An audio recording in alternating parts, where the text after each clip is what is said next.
Hey everybody, how's it going? Dan Schinder here with Lou Calderola with our show Under the Influence. If you only knew how fitting that was. Just kidding. Lou, how's it going? Where are you broadcasting from? Very good, very good. Thanks, Dan. How are you? Good. In my little hangout room back in Brewster, New York, enjoying a nice September day. Thanks for having me. Awesome. Thank you for being the co-host again for this new series we have on Drum Talk TV where we share our influences. And folks, chime into the comments. We'll give shout outs. We'll look at questions. If you have questions, comments, give us your favorite musical influences, whether it's drums, harmonica, accordion, bagpipes, whatever. And I'm up in Globe, Arizona, in the mountains, 100 miles east of Phoenix. Tell us where you're watching from, folks. And today we have a fun show. We usually pick, we're still polishing this. We usually pick two influences each and do a song each from each one. But the second one I wanted to share, I just didn't have enough time to get my bleep together. So I'm playing three very short clips of the one that I'm featuring, which is Ian Pace. But we're going to start off with Lou, who's got two influences of his. And which would you like to start with, Lou? I guess for today we'll kick off. Let's take a look at Mr. Jeff Porcaro. What an amazing drummer for so many reasons. So sorry he had to leave us a little soon. Yeah. But yeah, I for today I picked classic Porcaro's Rosanna. There's just so many reasons to use that and chat about that one. Just how he blended his influences, since we are using the Under the Influence show. Yeah. Some great videos about and interviews of him talking about how that beat really came from some of his big influences blending together, where it's that shuffle, that classic shuffle, where he kind of cites the influences of Pretty Purdy, Mr. Bernard Purdy, and who's really he's the man for the shuffles, right? Yeah. So he basically kind of combined his influence of Bernard's feel with that pattern and some of the influence taken from where Bonham used his version on Fool in the Rain. Yeah. And then he applied the Bo Diddley pattern to the bass drum underneath. So you got those three amazing influences all combining together, but it's his beat. So you can add that as like the fourth of those amazing drummers right there to kind of combine all these pieces. So I have a little segment from going into that classic shuffle and a little bit of Rosanna for us Yeah, today. let's play that. Those are some amazing ingredients he poured into this, what became an iconic part. And it's like, if you're going to learn the shuffle, I'd say it's between that song, then Fool in the Rain. And because I think, quite honestly, everyone knows Jeff's part is more popular. With Rosanna, it was a bit more commercially widespread. And then, of course, pretty much Sure. anything that Bernard used it on. So, folks, you want to turn this up. This is really cool. And then we'll look at comments. Let us know where you're watching from. Let us know who your musical influences are. It's your show tier. Show two. Here's Lou Calderola with Rosanna. Check it out.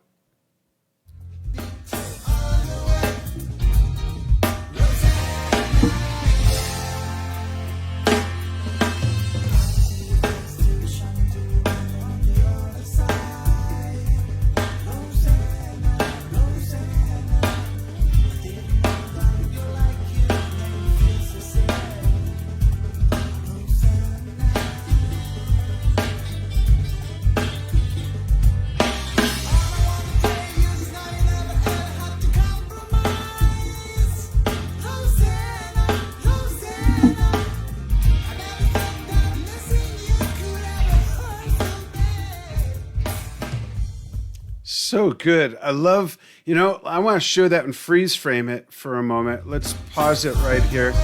Talk about that beautiful kit that's getting such a great sound, and then break the beat down again for everybody. But first, what are you playing? I love the little, I think it's a 6-inch rototom to the left of your mounted tom.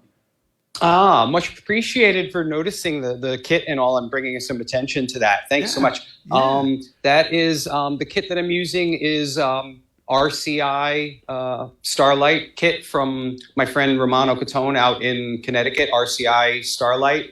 I love the acrylic shells, and this is one of his little special projects there they did called the Moondust kit, where it was basically inspired by those big old super balls you used to get out of the vending machines when we were kids, that had, there's like Yeah. a clear ball that had the glitter inside.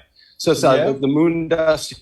It's a clear acrylic shell with the hollow foil inlaid into the shells there. So it gets a pretty wild look. They make such nice products there. I work with both RCI and Precision Drum Company, Precision in New York and RCI in Connecticut. And that the little drum, you notice that I actually have a little pair of, that's an Octobon. I have two little Octobons there, but I just happen to have one. I've really enjoyed setting up in basically your Bonham configuration, but I've added the one little Octobon there to give me that higher register for some of the stuff I've been working on in the studio a bit. But yeah, thank you for pointing that out and letting me chat about the kit some. Absolutely. I think most drummers are gear geeks. What a great beat. Yeah, absolutely. So how long did that take you to get down to where you were comfortable playing the beat? Let's see. Oh, you put me on the spot for this one. I have to be honest. Okay, I'll push it farther. How old were you when you started working? When it came. Oh darn! Sorry, the signal. When I started working, what? Sorry, the signal's a little glitchy on your end. It keeps like skipping. So how old were you when you started working on it, and about how long did it take till you got comfortable with it? That's funny that because I grew up and started to be more influenced by the hard rock and the metal drummers. So when I was younger, I didn't really take the time to study things like shuffles and all. So it wasn't until I got a little more mature about my musical tastes when I realized, hey, buddy, you got to go back and really, fill out your repertoire here and learn all those things you skipped when I was busy playing my big influences, and the hard rock, the prog rock, and the metal bands there were my earlier influences. And then, as I mentioned, especially when I was probably in my late 20s when I started teaching a lot more, and realizing, well, hey, your students are going to come in and ask you to be ready for it, and things like the shuffles and all. That was when I really started applying, my time to working on the gaps in my playing and filling in the things that I didn't spend time on as a kid. And then probably around then really went back and, okay, Fool in the Rain, some Purdy stuff, Steely Dan, Rosanna, of course, and really starting to hit all of those and learn them. But yeah, that getting comfortable, the beat itself, not so bad, because thanks to the internet, there's some great breakdowns of Jeff talking about that beat in like step by step, and he walks you through it on his kit. Yeah. So that was a great teaching tool for me back. That was like the home videos, the home drum videos on VHS. Right. So that was when I really got into it. It probably took a couple months to get the beat comfortable, but then the waves all smooth, I'd say like per influence Ghosts, really, rose out of the park with all the Ghost notes in there. That took a little while to get comfortable. Right. That's cool. Thanks for sharing that. We're going to get back to another one of Lou's influences in just a moment after we share mine. We're going to dip into Ringo with Lou in a moment. I'm going to play 3 short clips, and I'll go through them step by step with one of my biggest influences, and this is Ian Pace, who was a huge influence on my playing from a very young age. He's been on Drum Talk TV a couple times doing interviews in the last few years. Very gracious guy. Like everybody his age, of his genre and of his generation, he was influenced by some really big jazz drummers, and you can absolutely hear it in Deep Purple's playing. So here's what I'm going to share. a clip of me from 2016. This is the first one. It was the day before. There's a date in the video because it was from something else at some music museum in Phoenix before we even lived in Arizona. But it's the day before or the day after my 53rd birthday or something quite a few years ago. And so it's just a little drum solo section. I'd never played this song with these people before, and it's a GoPro, so their part's kind of hard to hear at the beginning and the end. Really fun stuff. We'll start with that. Then I have something that everyone will recognize, and another one that's completely different and not jazz influenced whatsoever. So here we go with my attempt at the solo in Space Trucking, which it took me probably 20 years to understand how records were made before I realized a lot of that was overdubbed over the regular beat. Because I started listening to it when it came out. I was 10 years old, 9 years old, or 8 years old. So yeah, I was like 10. So here you go. Check it out, folks.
Such a fun song to play.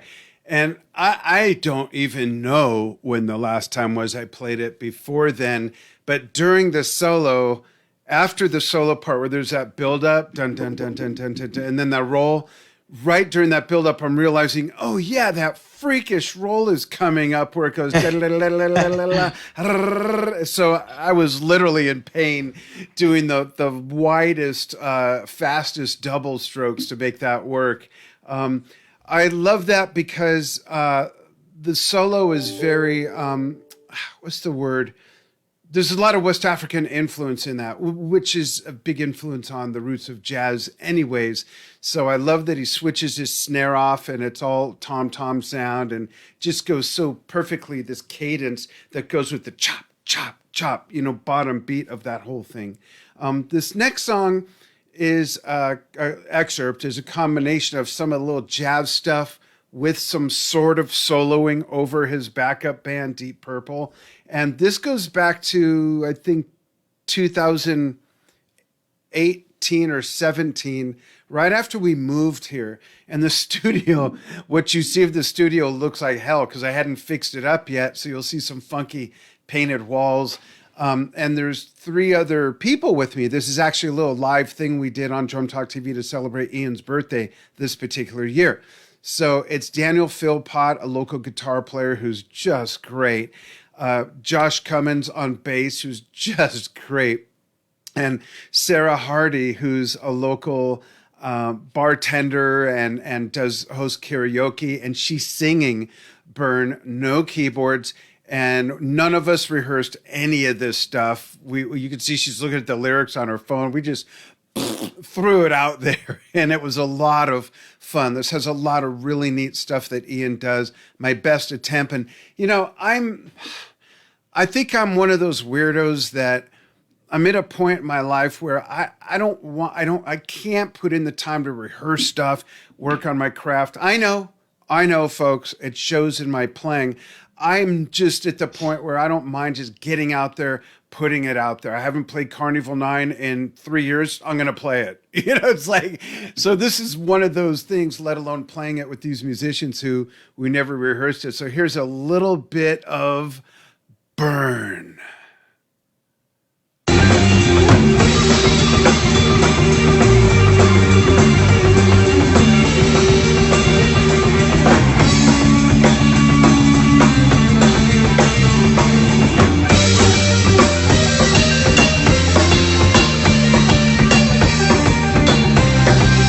Don't worry, they may show the drummer.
At one point coming up, I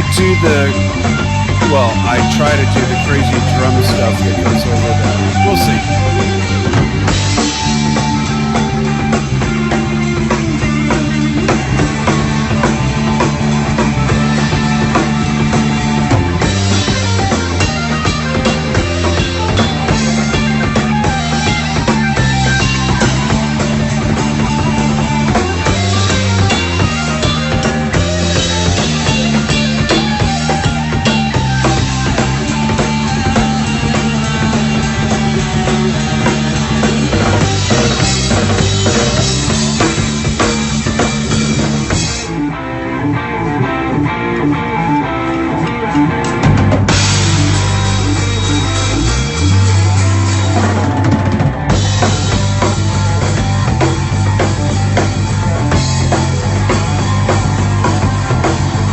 Into the end.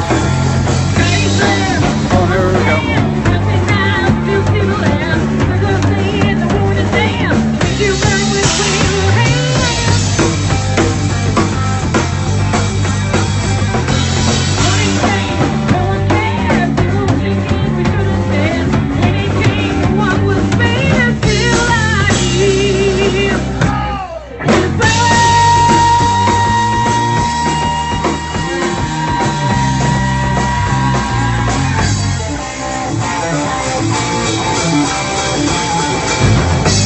Y'all get the idea. That's a fun song to play. That couldn't have a better name, right? Right, so much fun. Oh man, just his drumming in general. It's always a joy to hear and watch. Great job, Dan. His stuff's so much fun. Yeah, and he plays with such finesse, even when he's playing with force, which I love. He's never just like pounding away. I just want to show one more quick clip because this is completely different. The audio is not that great on this, but this is from Nobody's Home. This is so much more a very straight beat with the cowbell and then a real slushy hi-hat, just solid 4 on the floor beat. And this is I'm playing to a live version that gets a little wonky. I'm not blaming Ian. So the tempo changes a little bit because it's live. And when you play live, sometimes the adrenaline catches you. The bass player's doing something. You got to try to correct them by matching them first, bringing them back. Hey, just saying, folks. So here's just a little bit of Nobody's Home. More cowbell. More cowbell.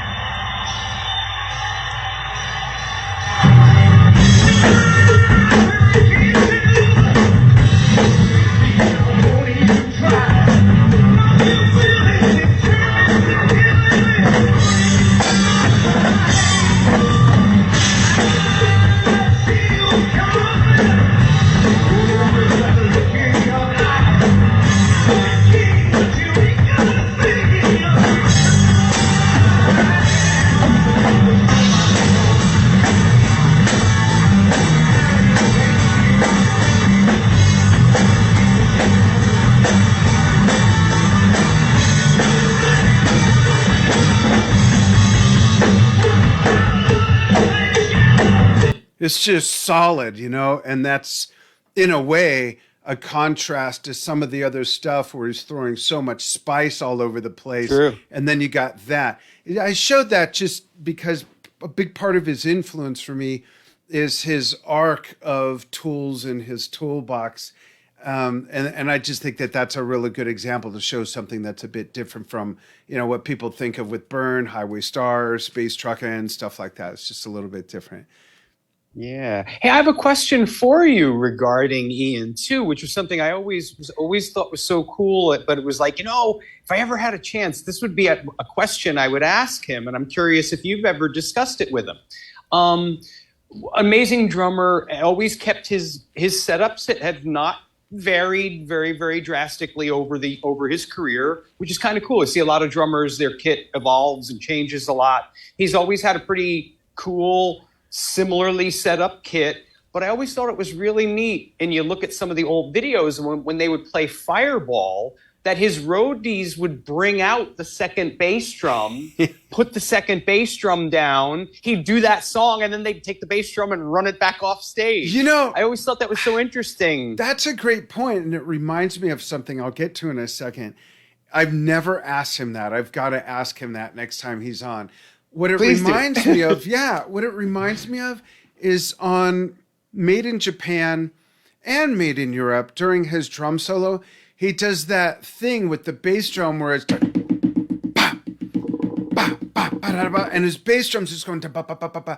Him and John Bonham and Carl Palmer at the time, who used only one bass drum, were my three biggest influences on no second bass drum.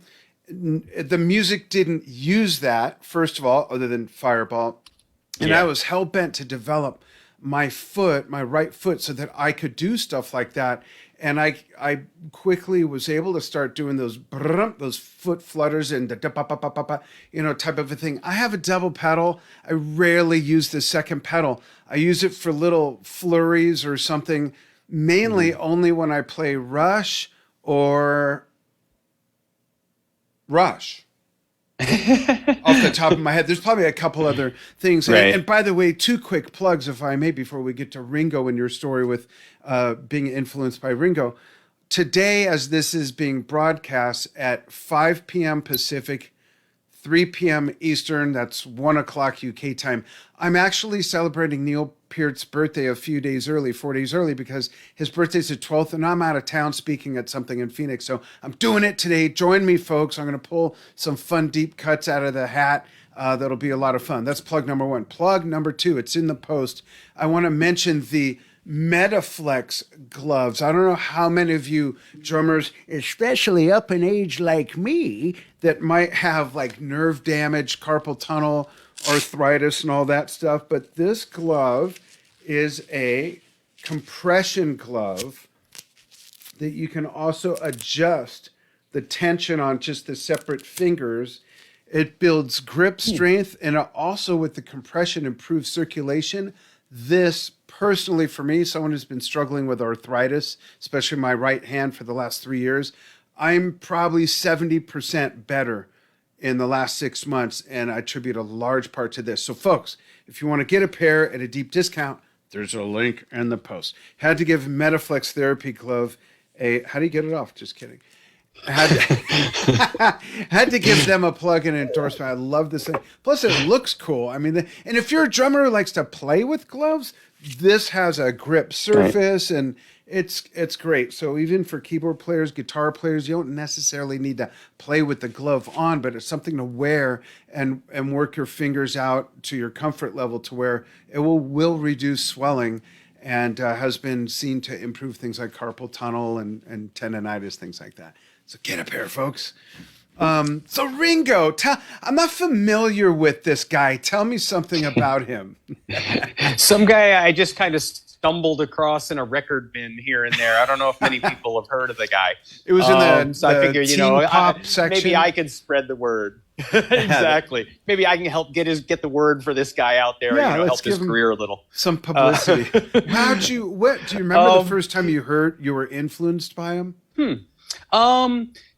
Geez, I closely, I couldn't put a finger on the first time hearing the Beatles. I'm sure it was, in the kitchen with mom and dad. Like growing up, my folks always had the radio on with the local music channel all their lives, right up, even during their retirement. If you walked in the kitchen in my folks' house, the radio was on with the local music. So probably, breakfast as a kid, hearing the Beatles, and driving around with my dad a lot. Same thing. He always had the radio on, the music channels and all. So I just remember when I started learning songs and was playing as a kid. This is probably, I'm probably getting up near double digits, 9, 10 years old or so. And really, I've been playing a little bit, and I can kind of figure out the kit.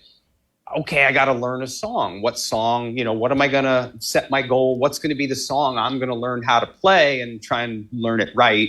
And the Beatles' Hello, Goodbye, I remember at the time, really caught my attention. That had some really great fills and all. And that was probably one of my first project songs to try and learn. And then, of course, exposed me to the rest of their catalog. And now what made me think of Ringo for today was the recent, the recent release of Get Back. And I was just, I'm a Beatles fan, but that was just so much cooler than I even expected it to be. Like every minute of that was so wild and amazing to just watch these guys who done so much for the music world just sitting, and it's like that was a great film.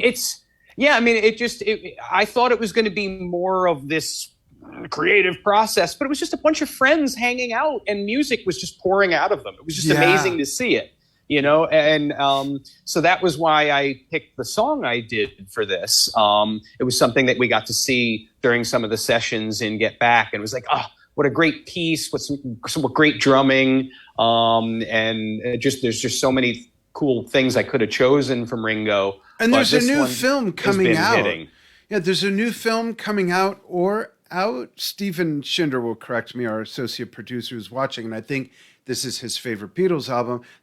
Basically, if I understand it correctly, it's the deconstruction of Revolver, the unheard Revolver. It's what it's called, and I think they're like pulling instruments down and kind of mixing it different so you can hear it differently. I don't know if it's just a recording or a film, but I love that album too. So we'll wait for that. So go ahead and introduce the song. Oh, so yeah, speaking of seeing that, I just loved watching those moments happen, as they were being done in the moment there in the film. And I think probably some of my favorite parts were when Billy Preston showed up, and they just like that. You actually see Lennon ask him if he wants to be on the album, and he was like, yeah. So that was just one of the coolest moments, and those jams with him were great. So I've just, this tune there, the Don't Let Me Down, it was just such a great run of sessions that you get to see them doing. I was like, okay, I want to go for that tune. I had to add, got to add the little sock jingle hi-hat, to get the tambourine part. Seeing him use that. Although I realize, we try and do our Under the Influence. I always try and be super accurate. I'm kind of a geek about that. And I got to be honest, when I reviewed my clip afterwards and beat it to Ringo's clip, I played the verse a little bit different. I did a few too many ride cymbals compared to his track. You did the live version. It's not 100% accurate. Exactly. That's okay, though. And on a slightly side note, since you mentioned Mr. Preston, what a musical giant he was at such a young age. And that album would not be what it is without Billy Preston. He deserves so much credit for that. And I have to say, my wife and I were very disappointed that when they did finally get to the rooftop concert, they hardly showed him. I know it was a Beatles thing, but Billy made the sound of those songs that he was on, period. There's just no argument to that. So it's great that you're playing an homage to them with him. Here it is. Yeah. Turn it up, folks. Don't let me down. Don't let me down. Don't let me down. Don't let me down.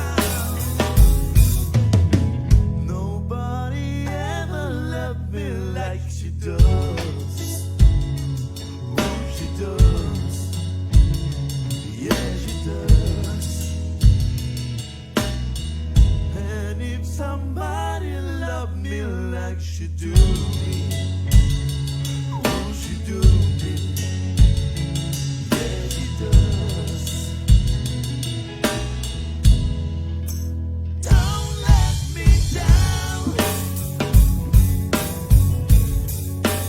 Don't let me down. Don't let me down. Don't let me down. I'm in love for the first time. Don't you know it's gonna last? Very cool, Lou. I like what you did on the cymbal. I thought that was great. Such a solid song, and I think that obviously Ringo's underrated, and most people who think he's overrated just don't understand drumming, and most of those are Yeah. drummers. I hate to say it, but it is what it is. And I think two of the most difficult drummers to emulate are Ringo Starr, and for the same reason, Nick Mason of Pink Floyd, especially in the second half from Dark Side of the Moon forward, because he did some very intricate stuff in the early years, but moving forward, he played a lot more like Ringo. They played a lot of moderate to much slower pieces. There's a lot of Yes. space, and when there's a lot of space, there's a lot more margin for error, and it's almost impossible to cover. And timing's more difficult, and a lot of drummers just, I think, don't see that part of it. But Ringo's difficult to emulate, let alone get the sound. Yeah. Yeah, it was so neat to just watch him play and get to, there's plenty of footage, Beatles footage out there, but just to see stuff that, them actually writing, them actually recording some of that stuff, that was just so wild to see. And reflecting back on some of the points you're making too with some folks and even drummers kind of, what's so great about them?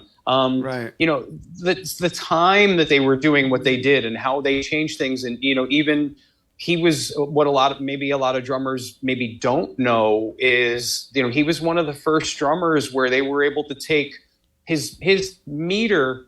They weren't recording the click tracks back then and sequencers. That's That a was just good them. And his meter was so good, they'd take multiple takes of his drumming and splice them together, and you can't tell. His tempos were so on point from take to take to take that he was one of the first guys where they were able to splice different edits of different versions together where they needed things, and it worked. You look at that little drum solo he does in the end. You could put that to a metronome, and it's almost like perfect to the atom. Yeah, It's like, that's funny. He It's so maybe true. wasn't the flashiest ripping around the kit guy, but what he did was so musical, so tasteful, and even now, teaching, I've been teaching, going into 25, 26 years of teaching with students, and I still come across Beatles songs where, wait a minute, did he just do a funny little turnaround that I never noticed for 50 years? Right. There's all these little subtle things in the songs that you almost don't catch because you're just engulfed in the whole song, which is the amazement of the Beatles. But then you break the parts down and there's all these neat little things in their arrangements and in his parts that almost go unnoticed. Such great points. And there's a term, I'm going to give a disclaimer before I make my point. There's a term I really don't like, and that's playing for the music, because people use it to infer that drumming should be basic. But Neil Peart was playing for the music in La Villa Strangiato. Carl Palmer was playing for the music in Tarkus. We can go on and on. So what I wanted to say is his drumming was perfect for the music, and there's no doubt that when the other three were writing songs, they had no other context, I think, other than Ringo's drumming. So I think they wrote the song arrangements with his drumming in mind. That's why never once do you see them really go, hey, do a flippity flap, blippity flap, couple cymbal chokes, no, on the bass drum. because they didn't write for that. They wrote with his drumming in mind. I think that he had a lot more influence on their music than people give it credit for, because it's not the lyrics, it's not the melodies, it's not the riffs. Yeah. But I think that that's an integral part of the big picture. Interesting point that you say to that too, that, yeah, I'll tag on again. That was a great point you made. Even if you listen to the versions, one of the versions that I was basing my take of Don't Let Me Down off, if you listen to John at the beginning, at first they go to count it in, and he goes, no. He goes, give me a big bam on the cymbal to give me the confidence to come in with the vocals. It's like he wanted that big to give me that confidence to come in with the vocal. It was he like asks for that from him. Like, no, that'll give me the confidence to do that first vocal part. Wow, that's awesome.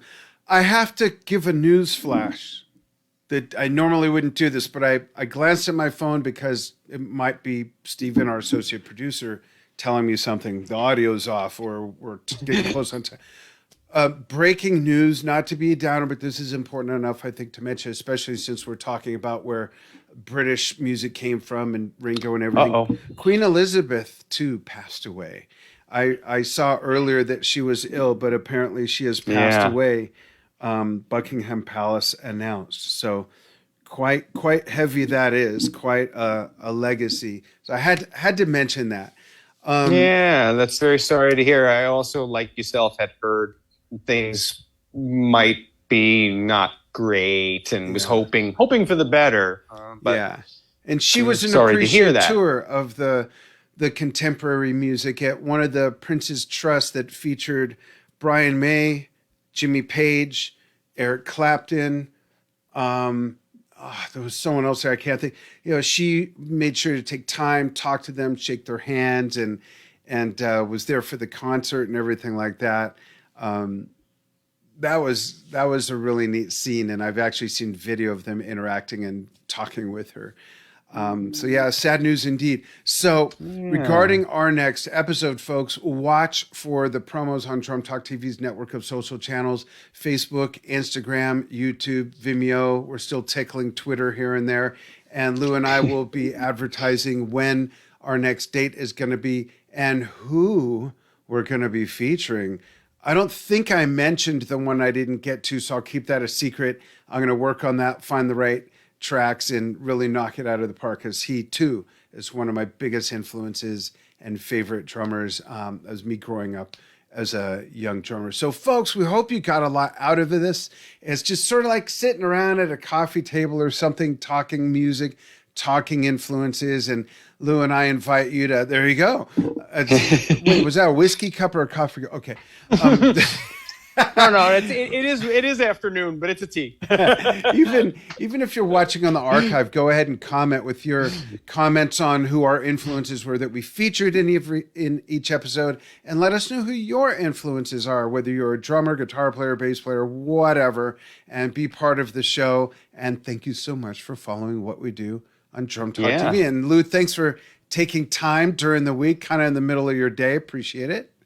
Well, always fun to join you, Dan. Anytime. Great. Thank you. And folks, if you're watching this live, tune in tonight. It's the 8th. Yeah, it's the 8th. Is it the 8th? It's the 8th. It's the 8th. Tune in tonight, 5 Pacific, 8 Eastern. I'm doing a tribute to Neil Peart early because I'm off the grid Monday. And if you're watching the archive, just go find it. It posted sometime today after this. All right.